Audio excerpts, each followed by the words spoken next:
Olá!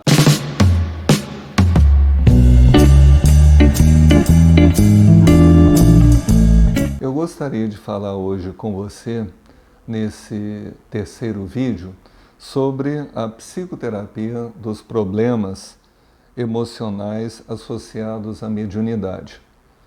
Quando nós falamos em problemas emocionais associados à mediunidade, pode ser até que a pessoa já tenha sido encaminhada a um centro para cuidar da mediunidade, mas dificilmente ali vai ter uma pessoa com a preparação psicológica para cuidar dessa parte emocional pessoal do médium. Como pode acontecer também que a pessoa procure um psicoterapeuta que tenha domínio de tratar a questão emocional, mas não vai conhecer sobre a mediunidade. Ou mesmo se conhecer, vai partir do princípio que não se deve misturar a psicoterapia com as questões da mediunidade, porque as correntes clássicas que trabalham com a psicoterapia não englobam a questão da mediunidade. E o que eu vou falar com você é resultado aí de 30 anos de trabalho psicoterapêutico, onde, à medida que eu fui encontrando aquela pessoa que chegava aqui com a mediunidade, eu fui desenvolvendo e adaptando uma compreensão para lidar com essa pessoa que chega trazendo muito sofrimento associado à vivência dele. Uma primeira coisa que eu percebi aqui é que no campo da psicoterapia convencional, nós falamos em desejos, emoções, sentimentos, vínculos, crenças, coisas nesse sentido. Que no campo da psicoterapia, que eu chamo de convencional, isso são palavras com repercussões internas. Então, nós falamos em ocorrências intrapsíquicas. Agora, quando nós falamos em mediunidade, nós estamos falando em energias que não ficam presas nem na caixa craniana e nem na caixa consciencial da pessoa. Nós estamos falando de energias que estão em pessoas, que estão em vínculos, que estão em partes do corpo, que estão em ambientes. E nós precisamos aprender a lidar com isso. No caso do médium aqui, que é o nosso cliente aqui, nós vamos precisar entender que o médium é uma pessoa que tem uma consciência expandida no tempo e no espaço. Ou seja, ele não está preso ao aqui e agora das pessoas que estão lidando ali com a sua vida, talvez ali no máximo com a sua infância e talvez ali naquelas ocupações tradicionais. Nós estamos lidando com uma pessoa que sente coisas, que somatiza coisas, pessoas que antecipam coisas que ainda não aconteceram, pessoas que têm intuições sobre pessoas com quem elas convivem. Então, nós estamos falando aqui de pessoas que podem ter muitos problemas por não saber lidar com essas experiências todas. Então, dizer que o médium tem essa consciência expandida no tempo, o que significa isso aqui? Nós vemos que o médium é aquele que traz problemas associados ao seu grupo familiar, ao grupo de amigos, ao ambiente escolar, ao ambiente de trabalho. Agora, dentro de uma compreensão da reencarnação ou das vidas sucessivas, nós vemos, né, que o que aconteceu na vida passada, onde a pessoa teve conflitos com pessoas e com situações, nós vamos ver esses problemas repercutindo na vida de hoje. Nós vamos encontrar que muitas vezes o pai ou a mãe podem ser antigos adversários do passado, os irmãos podem ser os antigos rivais dessa pessoa, aqueles infortúnios que a pessoa pode ter no ambiente escolar e no ambiente profissional podem estar refletindo problemas de temperamento, problemas de adaptação que a pessoa já teve nesse passado. Agora, como que nós vamos chegar a essa compreensão?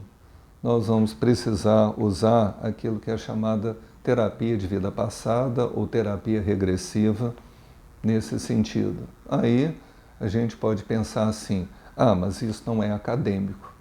Mas ser médium também não é uma questão acadêmica. Então nós precisamos de uma abordagem que respeite a condição particular do paciente que nós temos na nossa frente. E o que vai acontecer é que quando nós entramos no horizonte da terapia regressiva, nós vamos ver uma situação que aconteceu no passado que está impactando diretamente a pessoa que está vivendo no presente.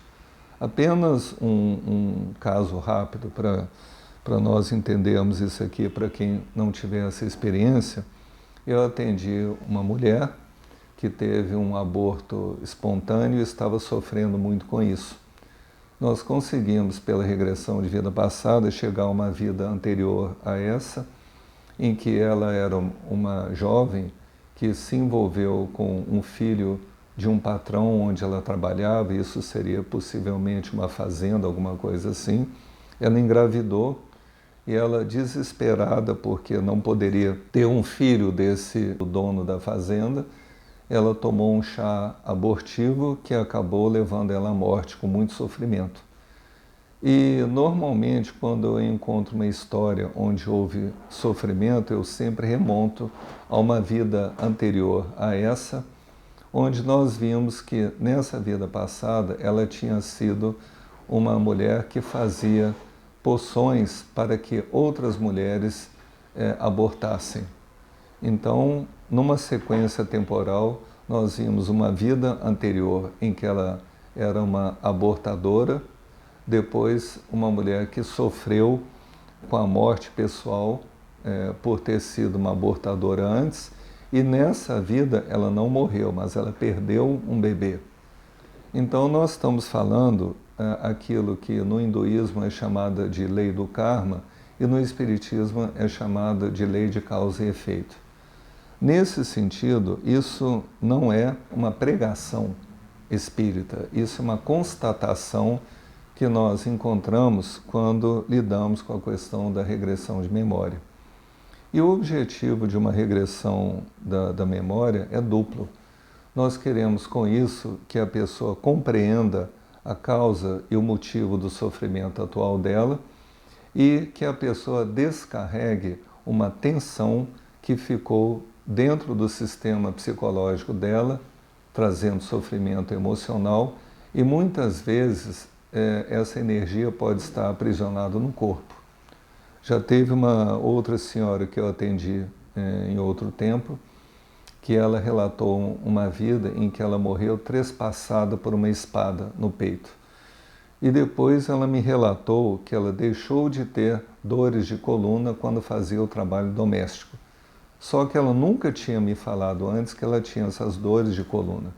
Mas ela disse para mim ter aliviado ou ter resolvido essas dores de coluna que ela tinha quando ela fazia a atividade doméstica dela. Então, nesse sentido, as dores de coluna eram consequência desse sofrimento emocional que ela teve nessa vida anterior que ela tinha tido. Bom, a partir daí, quando nós falamos em regressão de memória, não basta trazer a vida passada, não basta essa compreensão e não basta a descarga dessa energia. Ainda é preciso ajudar a pessoa a redecidir como que ela vai lidar com aquela experiência. E esse é um trabalho construtivo que é necessário fazer depois da regressão. É quando nós ajudamos a pessoa a redecidir como ela vai lidar com aquela situação que em outro momento a pessoa não lidou da forma adequada e por isso gerou aquelas consequências todas. Agora, é claro que nós estamos falando aqui em reencarnação e vidas sucessivas, porque nós estamos falando em médiuns. E as terapias convencionais, claro que não abordam essa questão. Por isso que nós estamos aqui numa teoria também que seja mais adequada ao paciente médium que nós estamos considerando. Um outro ponto aqui é que a consciência do médium também está expandida no espaço. Eu quero dizer com isso que essa pessoa se envolve com pessoas do meio familiar, com pessoas do seu ambiente de amizades e do seu ambiente de estudos e de trabalho, mais do que talvez fosse adequado. Isso significa que a pessoa, o médium, absorve tensões que têm a ver com seu pai, com a sua mãe, que têm a ver com esses ambientes todos que a pessoa se relaciona.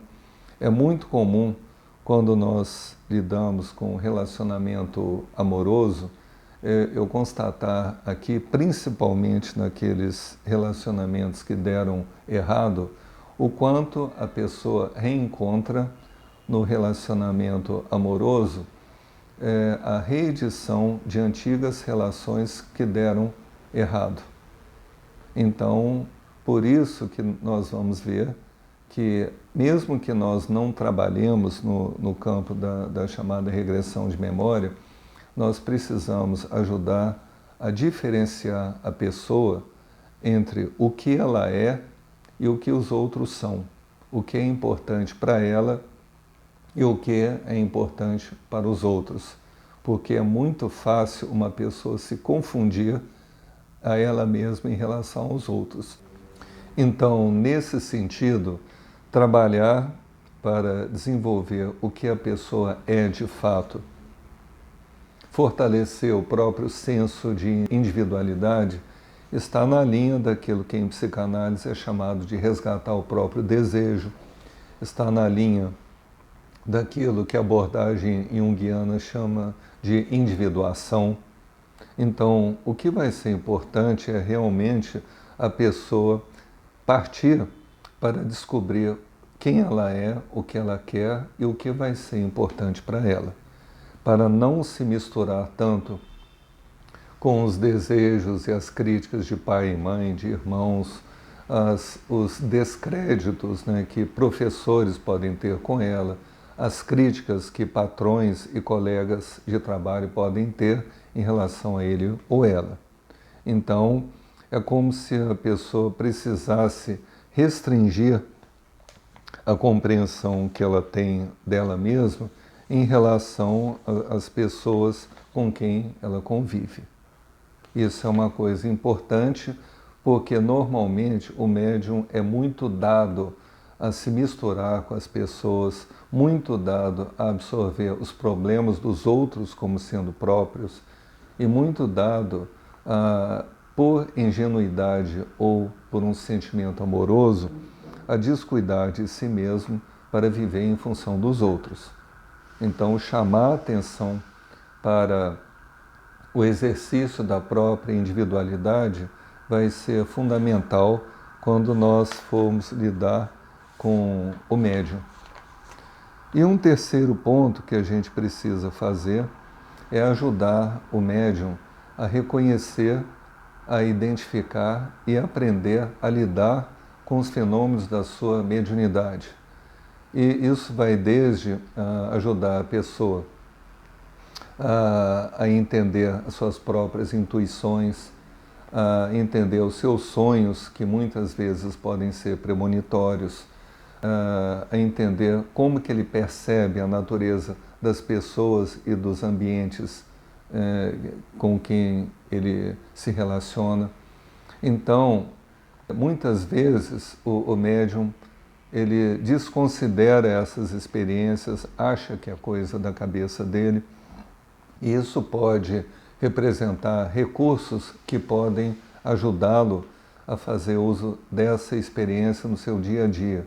É nesse sentido que aquela pessoa que aprendeu a lidar com a própria mediunidade pode ser aquela pessoa que, em qualquer profissão que a pessoa se colocar, seja um cabeleireiro, seja um vendedor, seja um dentista, seja um veterinário, seja quem for, ele vai ter uma percepção aumentada do seu cliente, do seu colega, do seu patrão, e através dessa percepção, ele vai ter um maior conhecimento do que a outra pessoa precisa, ele vai ter uma intuição melhor do que ele vai precisar ser e fazer com aquela pessoa que o procura. É nesse sentido que o médium, que sabe lidar com a sua própria experiência, que tem esse conhecimento de quem ele é no tempo, que tem esse conhecimento de como que ele percebe as pessoas que estão no seu entorno, ele é um agente de transformação do meio social e relacional onde ele esteja colocado. Então, com isso, a mediunidade deixa de ser um problema e se torna um recurso de crescimento pessoal e de contribuição para o meio que a pessoa vive e frequente. No nosso próximo vídeo, eu quero falar com você sobre o que seria uma mediunidade desenvolvida e integrada à vida cotidiana de uma pessoa. Até lá!